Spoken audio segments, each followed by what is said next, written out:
Hello friends, இன்னைக்கு ஒரு super டேஸ்டியான தக்காளி தொக்கு எப்படி பண்றது அப்படின்னு பார்க்கலாம். இது என்னோட ஒரு விதமான வேரியேஷன் தக்காளி தொக்குல. ஸோ அதுதான் இன்னைக்கு ஷேர் பண்ணியிருக்கேன். வாங்க எப்படி பண்றதுன்னு பார்க்கலாம்.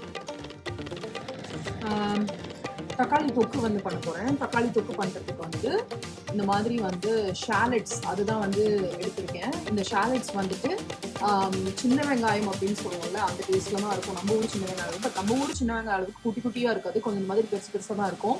நான் இந்த ஷாலட்ஸ் பார்த்தீங்கன்னா கிட்டத்தட்ட ஒரு பவுண்ட் எடுத்திருக்கேன். ஒரு பவுண்ட், அதாவது இந்த ஒரு பேக் ஃபுல்லாக போட்டேன். ஸோ இந்த பேக் பார்த்தீங்கன்னா ஒரு பவுண்ட் அப்படிங்கிறது நம்ம ஊரில் ஒரு 450 கிராம்ஸ் அப்படின்னு எடுத்துக்கலாம், கிராம்ஸ்ல சொல்லணும்னா. ஸோ அந்த மாதிரி ஷாலட்ஸ் எடுத்திருக்கேன். அந்த ஷாலட்ஸ் நான் தோல் சீவிட்டு இந்த மாதிரி நறுக்கி வச்சுட்டேன். ஸோ இப்போ நேரம் நம்ம தக்காளி தொக்கு பண்ண வேண்டியதுதான். இன்னியோட தக்காளி தொக்கு நான் ஃபுல்லாக நல்லெண்ணெயில தான் செய்ய போகிறேன். ஸோ டேஸ்டியாக இருக்கும் அது. ஸோ அதனால இங்கே ஃபஸ்ட்டு தாளிக்கிறதுக்கே கொஞ்சமாக நல்லெண்ணெய் சேர்த்துக்கலாம். எண்ணெய் நல்லா சூடாகட்டும். எண்ணெய் நல்ல சூடாயாச்சு. இப்போ இந்த ஸ்டேஜில்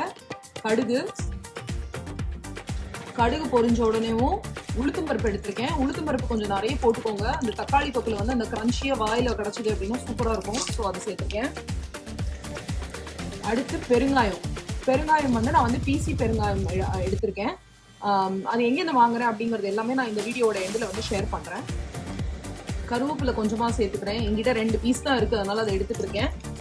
இருந்ததுன்னா நிறைய 2-3 ஸ்ட்ரிங் மாதிரி எடுத்துட்டு நல்லா சேர்த்துக்கிட்டீங்க அப்படின்னா செம்ம வாசனையா இருக்கும் தக்காளி தொக்குக்கு. ஸோ இப்போ இந்த சாமான எல்லாம் ரெடி. ஸோ இந்த ஸ்டேஜ்ல நான் கட் பண்ணி வச்சிருக்கிற ஷாலட்ஸ் ஆட் பண்ணிக்கிறேன்.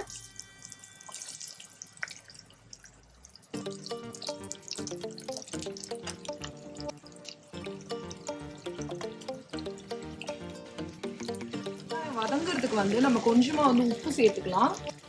அப்போ வெங்காயம் நல்லா அந்த தண்ணி விட்டுட்டு உப்பு சேர்த்தோம் அப்படின்னா அந்த வெங்காயத்தில் இருக்கிற தண்ணி விட்டுரும். விட்ட உடனே உங்களுக்கு பார்த்தீங்கன்னா நல்லா சாஃப்டாக வெங்காயம் வதங்கும் அண்ட் சீக்கிரமாகவும் குக் ஆகிடும். ஸோ அதனால நான் கொஞ்சமாக வெங்காயத்தில் உப்பு சேர்த்துருக்கேன்.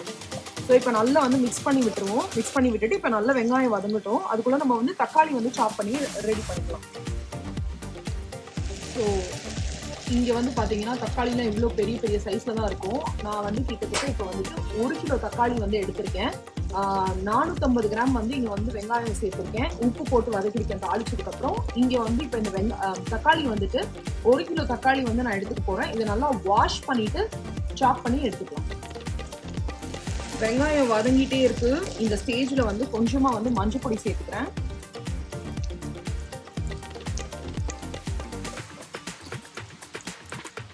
மிக்ஸ் பண்ணி விட்டுறலாம் நல்லா.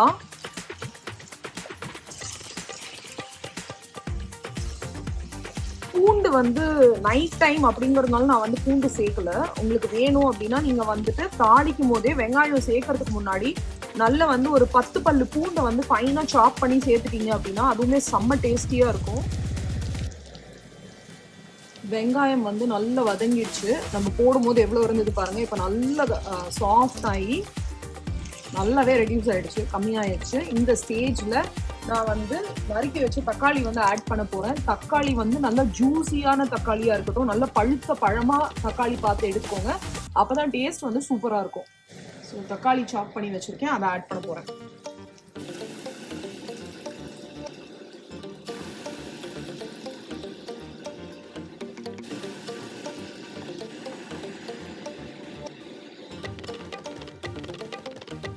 தக்காளி நிறைய இருக்க மாதிரி இருக்கும். ஆனா உங்களுக்கு இது குக்காக பயங்கரமா தக்காளி சாஃப்ட் ஆன உடனேவும் ரொம்ப கம்மியாயிடும். அதனாலதான் இந்த மாதிரி நான் நிறைய தக்காளி எடுத்திருக்கேன்.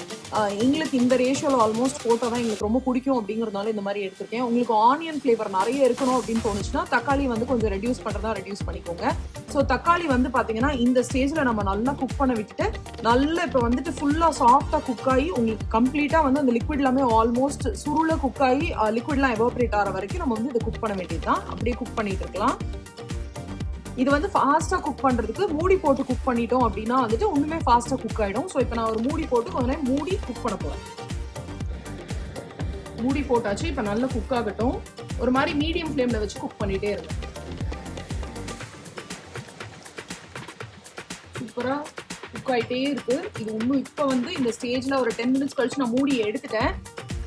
நல்லா சாஃப்ட் ஆயிடுச்சு.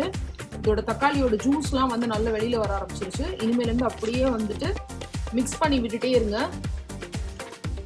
அப்படியே நீங்கள் வந்து உங்கள் கரண்டியை வச்சு கொஞ்சம் கொஞ்சமாக மிக்ஸ் பண்ணீங்க அப்படின்னா அது அப்படியே ஸ்மாஷும் ஆகிடும். ஃபுல்லாக ஸ்மாஷ் பண்ண வேணாம், ஏன்னா நமக்கு அப்போ தான் அந்த டெக்ஸ்சர் வந்து இருக்கும். இப்போ அட் ப்ரெசென்ட் வந்து நல்லது வந்து சுருளை கொதிக்கிறதுக்கு மட்டும் நம்ம வந்து ஹெல்ப் பண்ணுவோம். ஸோ கொஞ்சம் அப்படியே வச்சுருக்கோம். நடுவில் மிக்ஸ் பண்ணி கொடுத்துட்டே இருங்க. இல்லைனா சம்டைம்ஸ் வந்து என்ன ஆகிடும்னா மேலே வந்து லிக்விட் இருக்க மாதிரி இருக்கும், பட் அடியில் வந்து அடி பிடிச்சிரும் திக்காக இருக்கிறதுனால. ஸோ மிக்ஸ் பண்ணி விட்டு கலரிட்டே இருங்க. ஸோ ஆல்மோஸ்ட் எனக்கு வந்து திக்காயிடுச்சு, கொஞ்சம் தான் லிக்விட் இருக்குது. ஸோ இந்த ஸ்டேஜில் நம்ம இனிஷியலாக வந்து ஆனியன்ஸ் குக் ஆகிறதுக்கு மட்டும்தான் வந்து உப்பு போட்டிருக்கோம். ஸோ இதுக்கு தேவையான தக்காளி தொக்குக்கு தேவையான சால்ட் வந்து சேர்த்துக்கலாம்.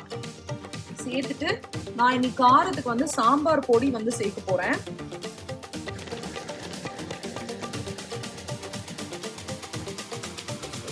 ரெண்டு ஸ்பூன் நான் வந்துட்டு சாம்பார் பொடி சேர்த்துக்கிறேன். உங்களுக்கு இன்னும் நல்ல காரம் வரணும் அப்படின்னு பார்த்தீங்கன்னா நீங்கள் வந்து எய்தர் தாளிக்கும் போதே பச்சை மிளகா சேர்த்து தாளிக்கலாம், அது ஒரு தனி ஃப்ளேவர் கொடுக்கும். அப்படி இல்லைன்னா இப்போ கூட வெறும் ரெட் சில்லி பவுடர் வந்து நீங்கள் வந்து ஆட் பண்ணீங்க அப்படின்னா இந்த சாம்பார் பொடியோட அதுவுமே செம்ம டேஸ்டியாக இருக்கும். சாம்பார் பொடி இல்லாமல் வெறும் ரெட் சில்லி பவுடர் ஆட் பண்ணியும் நம்ம செய்யலாம், அதுவுமே சூப்பர் டேஸ்டியாக இருக்கும். இது எல்லாமே டிஃப்ரெண்ட் வேரியேஷன்ஸ். தாளிக்கும் போது உளுத்தம்பருப்போடு சேர்த்து நீங்கள் கொஞ்சமாக வந்து வெந்தயம் சேர்த்துட்டா கூட சூப்பராக தான் இருக்கும். சில பேருக்கு வந்து அந்த கசப்பு வந்து வெந்தயத்தை கடிக்கும் போது வந்து பிடிக்காது.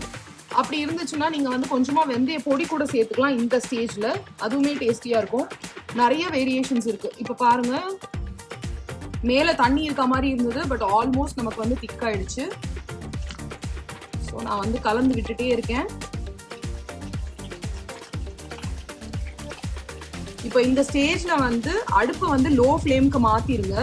அந்த சாம்பார் பொடி வந்து நம்ம இப்போ தான் ஆட் பண்ணியிருக்கோம். ஸோ அதோட பச்சை வாசனை வந்து நமக்கு போகணும். ஸோ அதனால தான் நான் இப்போதைக்கு வந்து இன்னும் கொதிக்க விட்டுட்டு இருக்கேன். ஸோ இன்னும் ஒரு 2-3 மினிட்ஸில் நம்ம வந்து இதை வந்து ஆஃப் பண்ணிடலாம். நம்மளோட தக்காளி தொக்கு வந்து ரெடி ஆகிடும்.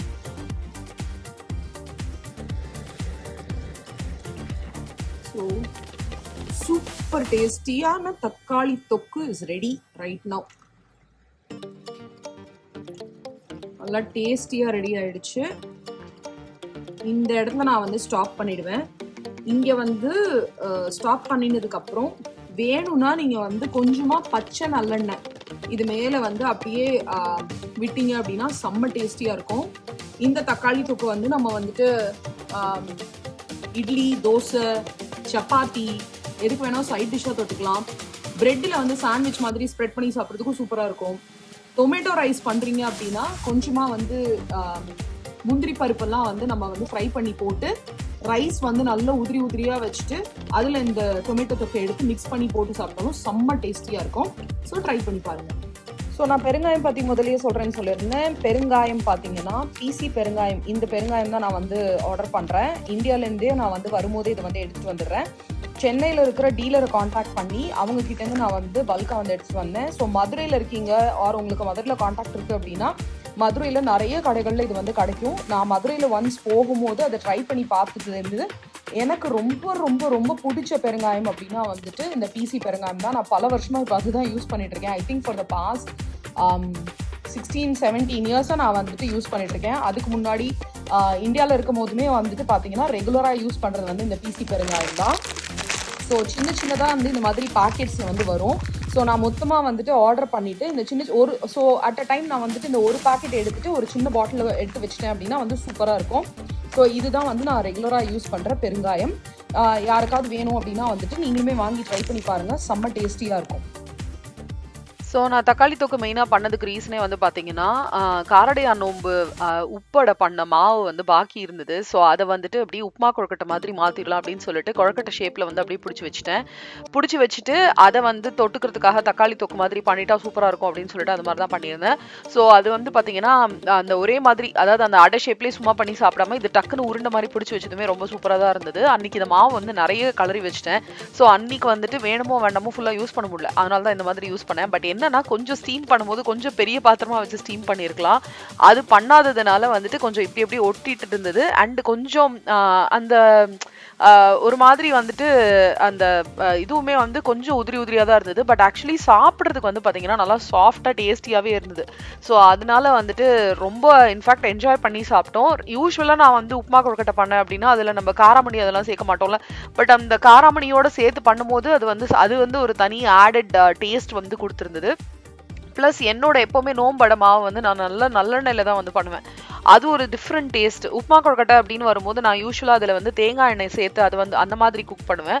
ஸோ இதுல வந்து கொஞ்சம் அந்த டிஃப்ரெண்ட் டேஸ்ட் வந்து எனக்கு வந்து கிடைச்சது. ஸோ அதனால வந்து செம்ம டேஸ்டியா இருந்தது. ஸோ இந்த உப்புமா கொழுக்கட்டை வித் தக்காளி தொக்கு இதுதான் வந்து நான் வந்து அன்னைக்கு நைட்டுக்கு வந்து டின்னரா சர்வ் பண்ணேன். யூஸ்வலா தக்காளி தொக்கு வந்து நீங்க ரொம்ப நாள் வச்சுக்க போறீங்க ஆர் ரொம்ப நாள் வச்சுக்க போறீங்க அப்படின்னா இதை ஒண்ணுமே நிறைய கொதிக்க விட்டு அந்த எண்ணெய் பிரியிற வரைக்கும் கொதிக்க விடுங்க. அண்ட் கொஞ்சம் ஆயிலுமே வந்து கொஞ்சம் நிறைய ஆட் பண்ற மாதிரி இருக்கும். அப்பதான் வந்து நமக்கு கொஞ்சம் நாளைக்கு வந்து கேட்டு போகாம இருக்கும். நான் இமீடியட்டா வந்து 2 டேஸ்ல யூஸ் பண்ணிட போறேன் அப்படிங்கறதுனால நான் இந்த ஸ்டேஜ்லயே ஆஃப் பண்ணிக்கிட்டேன். ஸோ ஹோப்ஃபுல்லி இந்த வீடியோ உங்களுக்கு பிடிச்சிருக்கும்னு நம்புறேன். பிடிச்சிருந்ததுன்னா மறக்காம இந்த வீடியோக்கு ஒரு லைக் போட்டு உங்க ஃப்ரெண்ட்ஸோட ஷேர் பண்ணுங்க. நம்மளோட சேனலுக்கும் please consider subscribing it. Thank you so much for வாட்சிங். பை.